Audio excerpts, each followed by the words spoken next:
Hi, this video is about how to put together an IKEA kitchen, specifically this kind of configuration with a tall cabinet containing a microwave and oven that is joined with another cabinet containing a fridge and some other cabinets on the other side.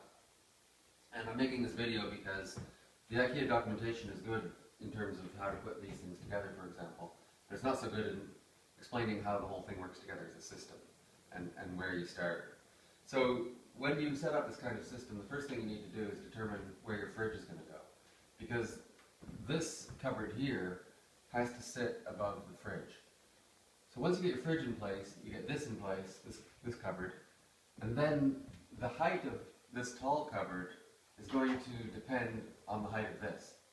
So get your fridge in, get this one in, put the tall cupboard in, and then adjust the height of the tall cupboard so that these two doors line up. And then, of course, if you have another cupboard over here, the top of that cupboard is going to line up with this one, and any other cupboards are going to have to line up so that, for example, the drawers line up with each other. Now, the next subject is how this oven and microwave cupboard works. Now, the way it's set up is that you have just a cupboard here, which has a fixed shelf, and then you have an open area here, and in that open area you need to put a microwave, an oven, and a drawer.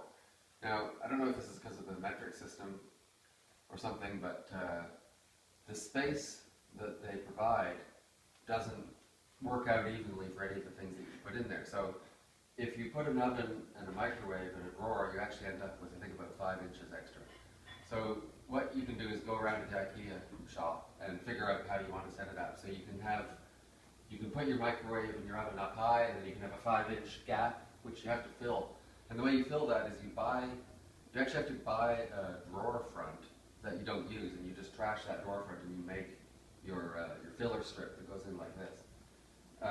So as I said, you can either have them all the way up, you can have them all the way down. The way I'm setting up mine is that I'm going to have about a 2-inch strip on the top here, and about another 2 or 3-inch strip on the bottom, and then one big drawer. And by the way, you can have one big drawer at the bottom or 2 big drawers. And again, I recommend that you go to IKEA and just walk around. They'll have all kinds of different configurations. You'll see them there. Next thing about setting this up is that so once you get all this into position and you get the height correct, then you need to get this tall cupboard perfectly level. And I'm using a laser level here.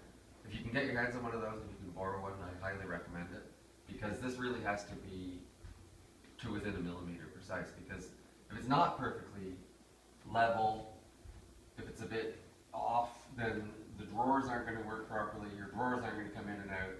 And the other problem is that when you start adding on these neighboring cupboards here, for example, you need to butt up the one cupboard against the other.